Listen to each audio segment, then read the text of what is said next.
Ibn Battuta, the greatest explorer of the medieval world. Ibn Battuta, whose full name was Abu Abdullah Muhammad ibn Battuta, was born in 1304 in the city of Tangier, Morocco. He came from a respected family of scholars and judges, and from childhood he studied Islamic law, religion, and literature. Like many young men of his time, he dreamed of traveling to Mecca to perform the Hajj. But unlike most pilgrims, his journey did not end there. It became the beginning of a lifetime of exploration. At the age of 21, Ibn Battuta set out on his first major journey. He traveled across North Africa, passing through Egypt and visiting Cairo, one of the greatest cities of the Islamic world. From there, he continued to the holy cities of Mecca and Medina. After completing the pilgrimage, many travelers would have returned home, but Ibn Battuta felt a deep desire to see more of the world. He spent the next 29 years traveling across the known world.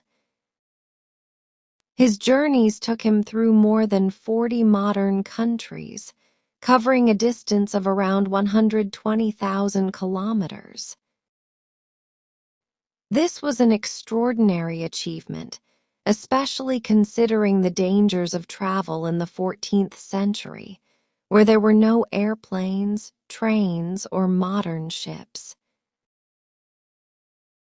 He traveled by horse, camel, and boat, often facing storms, diseases, and bandits along the way. In his travels, Ibn Battuta visited the lands of North Africa, the Middle East, East Africa, Central Asia, Persia, India, Southeast Asia, and even China. He described the great mosques of Damascus, the bustling markets of Cairo, the deserts of Arabia, and the busy ports of East Africa. His writings give us detailed pictures of medieval societies, their rulers, cultures, and everyday life. One of the most remarkable periods of his journey was in India, where he spent almost 10 years. He worked as a judge in the court of the Sultan of Delhi, who trusted his knowledge of Islamic law. But life in India was not always easy for him. He faced political dangers, court intrigues, and even imprisonment. Despite these hardships, he continued to explore the region, visiting distant places like the Maldives, Sri Lanka, and the southern coast of India.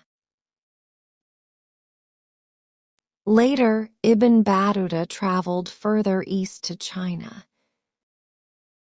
He was amazed by the size of its cities, the organization of its markets, and the power of its navy.